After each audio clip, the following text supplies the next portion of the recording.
Have you ever wondered how some individuals manage to expand their wealth exponentially, seemingly overnight? Let's embark on a journey to understand the intriguing correlation between debt and wealth expansion. You see, the concept of wealth is not just about accumulating money. It is about making your money work for you, and in some cases, even making other people's money work for you. This might sound peculiar, but it's a strategy known as using other people's money, or OPM for short. It's a tool that can help you expand your wealth significantly if used wisely. Now, before we move any further, let's clarify something crucial. Utilizing other people's money doesn't mean exploiting others or taking unfair advantage. It's about leveraging resources optimally. It's about creating a situation that benefits all parties involved. In essence, debt, often viewed as a negative aspect, can actually be a powerful tool for wealth creation. Think of it as a lever. Just as a lever can lift a heavy load with minimal effort, debt can be utilized to lift your financial status to new heights. Debt, in this context, is not your typical consumer debt, like the money you owe on your credit card.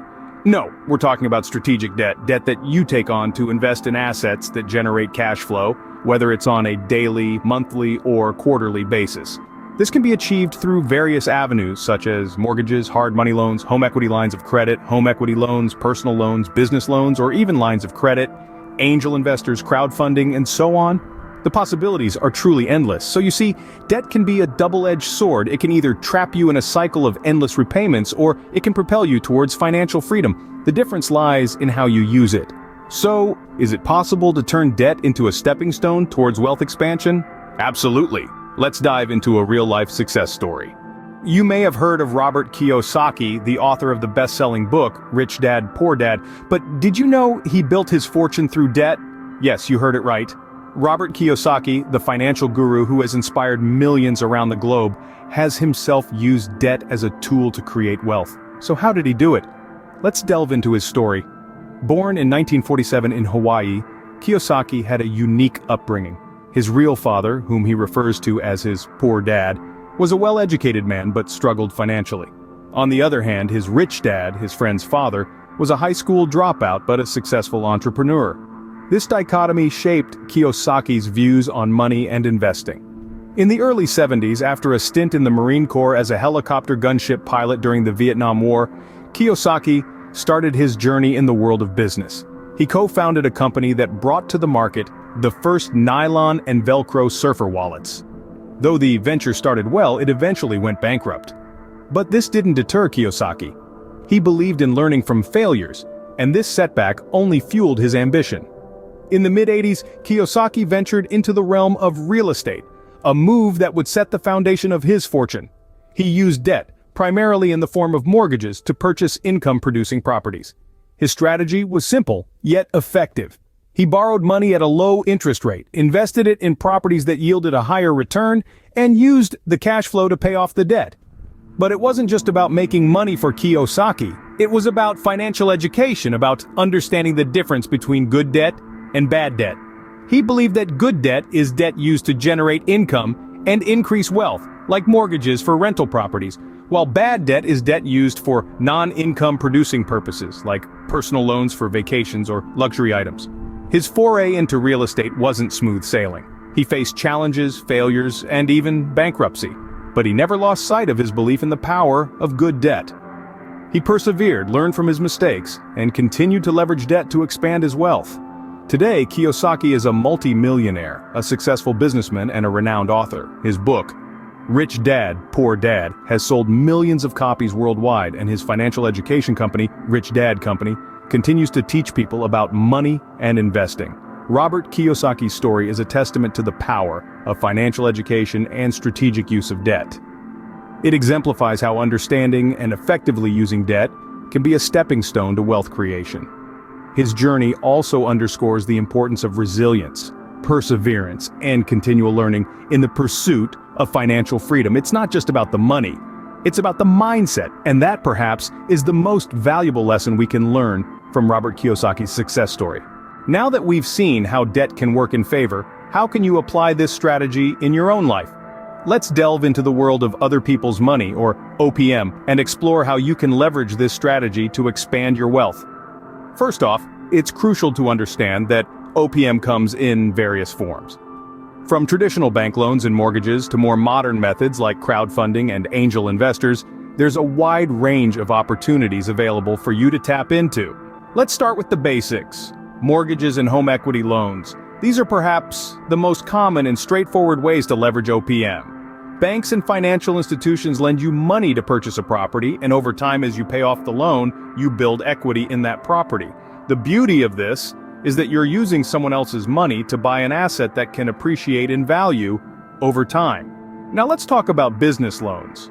These can be a bit more complex, but they follow the same principle. A bank or financial institution lends you money to start or expand a business. The funds are used to acquire assets, hire employees, or invest in marketing, with the aim of generating more income than the cost of the loan. Crowdfunding is another interesting method to leverage OPM. This involves raising small amounts of money from a large number of people, often through an online platform. This strategy can be particularly effective for innovative products or startups, as it allows you to validate your idea and gain support from a community of backers. Angel investors are individuals who provide capital for startups or entrepreneurs in exchange for ownership equity or convertible debt. They're called angels because they often invest in high-risk ventures that many traditional lenders would shy away from. While these methods offer great opportunities, it's essential to remember the golden rule of OPM, responsible borrowing and smart investing. This means only borrowing what you can afford to repay and investing in assets that have the potential to generate income. That could be real estate that you rent out, a business that turns a profit, or an innovative product that fills a gap in the market. This strategy is not about accumulating debt for its own sake. It's about using debt as a tool to acquire assets, grow your wealth, and ultimately achieve financial freedom. But, as with any strategy, there are risks involved. It's important to do your homework, understand the terms of any loan you take on, and have a clear plan for how you'll generate income from your investment. Remember, the key to utilizing other people's money is to invest it in assets that generate income. That's how you transform debt into wealth. So, take a step back, assess your options, and consider how you can start leveraging other people's money to expand your wealth today. So, what lessons can we draw from all of this? We've delved into the intriguing concept of using debt as a tool for wealth expansion. It's an idea that may seem counterintuitive at first, but once you wrap your head around it, it opens up a world of possibilities. The key is to understand the difference between good debt and bad debt. Good debt is money borrowed to invest in assets that generate income, while bad debt is money spent on depreciating assets. We've traveled through the journey of Robert Kiyosaki, a man who turned his financial life around by embracing this concept. He started with nothing, but through astute use of debt, he acquired a wealth of assets. His story underscores the potential of using borrowed money to build a fortune. It's not about reckless borrowing, but strategic investment. Then we dove into the strategy of using other people's money, or OPM. This is where the magic happens. By leveraging other people's resources, you can acquire more assets and generate more income than you could on your own. It's about multiplying your buying power and expanding your wealth-building potential. OPM is not just about borrowing money, it's also about using other people's time, skills, and expertise. It's about building relationships and creating win-win situations.